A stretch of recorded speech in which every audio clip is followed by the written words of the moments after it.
Assalamualaikum. Bagaimana kabar anak-anakku? Semoga kalian dalam keadaan sehat. Sekarang masuk ke pembelajaran tematik, yaitu tema 2. Udara bersih bagi kesehatan, subtema 1. Bagaimana tubuh mengolah udara bersih? Pembelajaran keempat. Nah, di sini di pembelajaran keempat tentang bahasa Indonesia, tentang membaca teks, IPS, jenis usaha dan kegiatan ekonomi masyarakat Indonesia di bidang jasa, PPKN, makna tanggung jawab sebagai warga masyarakat. Ada macam-macam jenis usaha yang memanfaatkan sumber daya alam seperti pertanian, perkebunan, kehutanan, perikanan, dan pertambangan. Ada pula jenis usaha lain yang memanfaatkan sumber daya alam, yaitu usaha pariwisata. Nah, di sini ada teks bacaan tentang larva tur Merapi. Siapa sih yang tak kenal dengan Gunung Merapi? Gunung yang terletak di perbatasan Jawa Tengah dan Yogyakarta ini bisa jadi merupakan gunung yang paling terkenal di Indonesia. Ini bukan soal pemandangannya indah atau treknya yang asik, namun lebih karena statusnya yang sering membahayakan sehingga kerap muncul di televisi. Gunung yang terletak dalam suatu garis lurus dengan Tugu Jogja, Keraton, dan Pantai Parangtritis. Ini menjadi gunung berapi paling aktif di Indonesia, bahkan dunia. Nyaris setiap 4 tahun sekali Merapi erupsi dan memuntahkan material vulkanik yang meluluh lantarkan desa-desa di sekitarnya. Meski begitu, orang-orang tetap mencintainya dan kembali tinggal di lereng Merapi. Bencana erupsi Gunung Merapi yang terjadi beberapa tahun silam tidak lantas mematikan geliat pariwisata di Yogyakarta. Kini, sisa erupsi menjadi objek wisata larva tur yang menarik. Ngeri-ngeri seru. Gunung Merapi merupakan gunung yang teraktif di Indonesia. Gunung Merapi mengalami erupsi hebat pada tahun 2006 dan 2010 yang merenggut banyak korban. Salah satunya adalah Mbah Marijan, sang kuncen Merapi. Kemarahan wedus gembel tersebut telah merubah wajah Kali Adem yang dahulunya hijau dengan hamparan tanah yang sangat luas. Kini daerahnya tersebut menjadi wilayah yang tertimbun bekas lahar Merapi yang digunakan untuk lava tur Merapi Kali Adem. Namun, kini tempat ini ramai dikunjungi para wisata yang ingin melihat dari dekat material bekas letusan Gunung Merapi. Mereka ingin menyaksikan puncak Merapi dari jarak dekat, yakni sekitar 2 km, dan Munkar yang menjadi tempat perlindungan yang merenggut 2 relawan pada saat itu. Apabila Anda ingin berkeliling menikmati larva tur Kali Adem, Anda dapat menyewa motor atau jeep yang siap mengantar Anda. Di sana, wisatawan dapat menyaksikan bagaimana kedahsyatan erupsi Merapi, melihat sisa-sisa erupsi, batu yang mirip wajah manusia, serta menyaksikan puncak Gunung Merapi dengan jarak pandang 2 km. Jangan lupa juga sempatkan mengobrol dengan masyarakat yang masih tinggal di sini. Mereka akan bercerita dan berbagi kisah pilu tentang bencana Gunung Merapi. Bukan untuk menguak kembali kisah sedih, namun sebagai bentuk syukur atas kesempatan hidup yang dimiliki, serta tetap berbuat baik terhadap sesama. Jadi, Para travel, bersyukurlah kalian yang terhindar dari bencana. Wisata ini terletak di daerah Kepuharjo, Kecamatan Cangkringan, Kabupaten Sleman, di Yogyakarta. Untuk akses menuju wisata ini, dari Yogyakarta berjarak sekitar 35 km ke arah utara, menuju kawasan Kali Adem. Belum ada transportasi umum untuk menuju tempat ini, jadi disarankan menggunakan kendaraan pribadi. Serta bagi yang ingin bermalam, Anda dapat menginap di daerah Kaliurang sebelah barat Kali Adem. Setelah erupsi besar pada tahun 2010, lalu kawasan Gunung Merapi sisi selatan rata diterjang lahar dan menyisakan lautan pasir yang luas. Tak mau terlalu lama larut dalam kesedihan, warga pun mengubah petaka menjadi berkah dengan cara menawarkan paket wisata bertajuk Larpa Tur Merapi. Belajar dari warga Bromo yang mampu mendapatkan penghasilan dari mengantarkan tamu-tamu menyusuri kawasan pasir bersisik. Warga Kaliurang pun menawarkan paket wisata menyusuri lautan pasir dan bebatuan sisa erupsi. Wisatawan yang mengikuti Larpa Tur Merapi akan diajak menyusuri kaki Merapi menggunakan jeep wheel buatan Amerika. Selain wheel, ada juga kendaraan adventure lain yang tak kalah gagah. Rute yang ditempuh bermula dari parkiran Telaga Putri, Kali Kuning, hingga bunker Kali Adem, dan kembali lagi ke Kaliurang.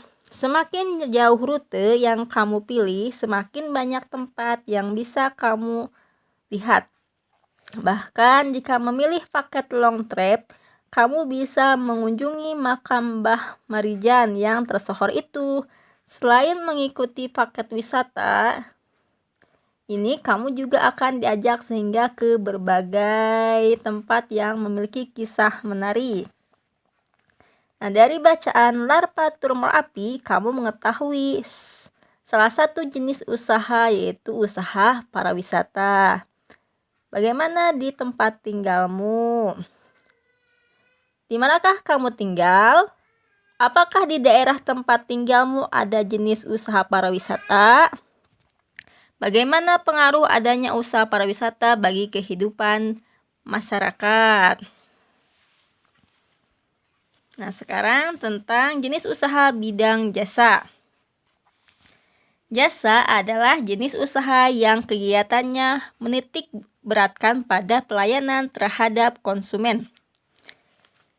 Jadi, usaha jasa tidak memproduksi atau tidak membuat barang. Usaha jasa sekarang dapat ditemukan dengan mudah di sekitar kita. Kegiatan yang termasuk usaha jasa antara lain perusahaan asuransi, angkutan, bank, pengacara, bengkel, warung telekomunikasi, persewaan komputer, dan warung internet.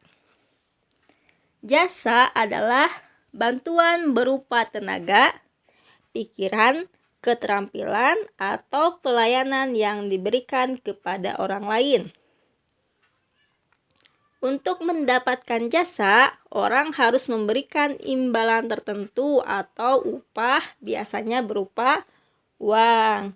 Jenis pekerjaan di bidang jasa antara lain guru, dokter, arsitek, montir, karyawan, dan tukang ojek.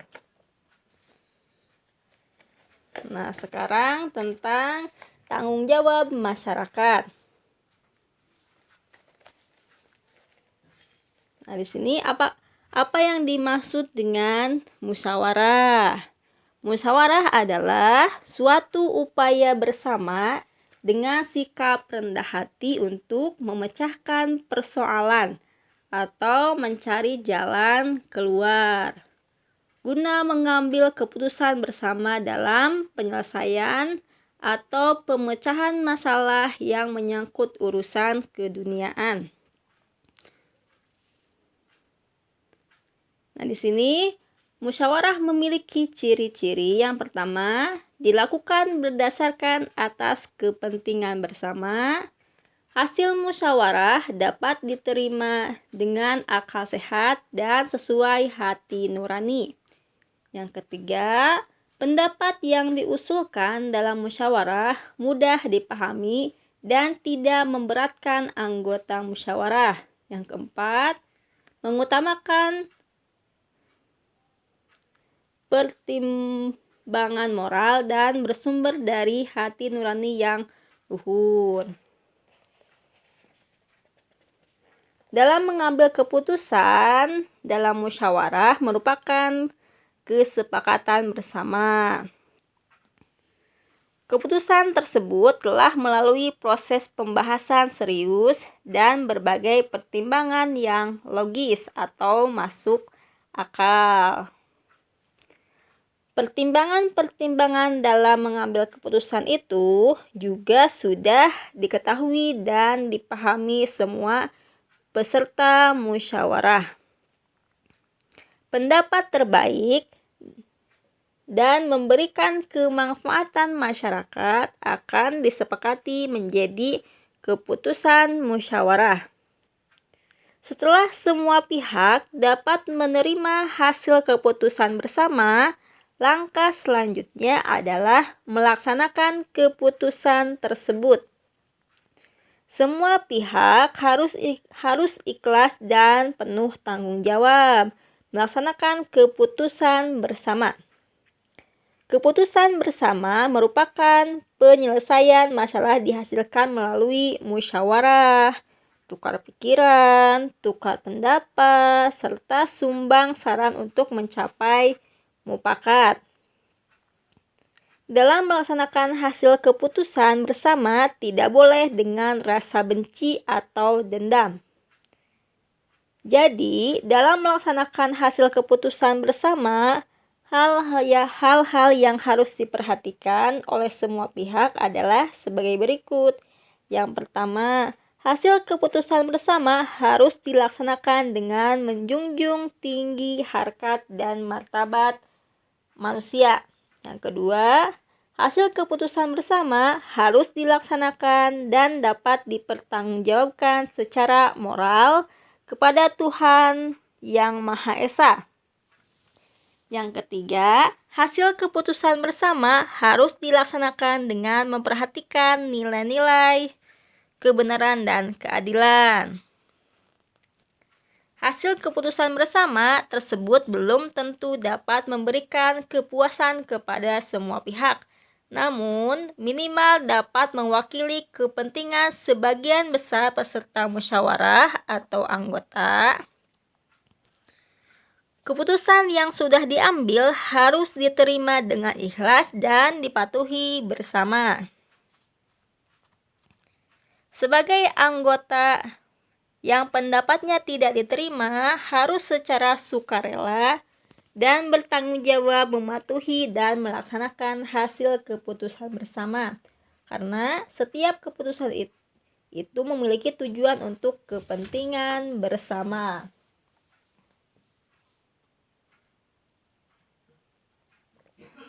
Semua warga sekolah wajib mematuhi dan melaksanakan peraturan atau tata tertib sekolah. Tata tertib sekolah itu merupakan keputusan bersama yang dilakukan melalui musyawarah. Peraturan tersebut biasanya disertai dengan ketentuan hukum atau sanksi bagi yang melanggar dan penghargaan bagi yang mematuhi dan melaksanakannya dengan tertib. Hukuman dan penghargaan harus dilaksanakan secara seimbang. Hal ini akan memotivasi warga sekolah untuk menaati peraturan itu. Peraturan yang dibuat melalui musyawarah bertujuan agar di sekolah tercipta ketertiban, ketentraman, keamanan, dan kenyamanan. Jika semua warga sekolah mematuhi peraturan dengan baik, maka kehidupan belajar mengajar di sekolah akan berjalan dengan baik. Dengan menerima dan menaati peraturan, keputusan bersama, kita telah mengamalkan nilai-nilai Pancasila, yaitu sila keempat. Terkandung nilai-nilai yang harus dilaksanakan dalam musyawarah. Sila keempat perlu dikembangkan dalam musyawarah untuk mengambil keputusan bersama. Antara lain sebagai berikut. Yang pertama, mengutamakan kepentingan bangsa dan negara di atas kepentingan pribadi dan golongan. Yang kedua, setiap warga negara Indonesia mempunyai kedudukan, hak, dan kewajiban yang sama. Yang ketiga, mengutamakan musyawarah dalam mengambil keputusan untuk kepentingan bersama. Dalam musyawarah tidak boleh memaksakan kehendak kepada orang lain. Musyawarah untuk mencapai mufakat dilandasi dengan kekeluargaan. Musyawarah dilakukan dengan akal sehat dan sesuai dengan hati nurani yang luhur. Menghormati dan menjunjung tinggi setiap keputusan yang dicapai sebagai hasil musyawarah. Menerima dan melaksanakan hasil musyawarah dengan itikad baik dan rasa tanggung jawab. Keputusan bersama yang disepakati harus mengutamakan persatuan dan kesatuan bangsa. Keputusan yang diambil harus dapat dipertanggungjawabkan secara moral kepada Tuhan Yang Maha Esa, menjunjung tinggi harkat dan martabat manusia, serta nilai-nilai kebenaran dan keadilan.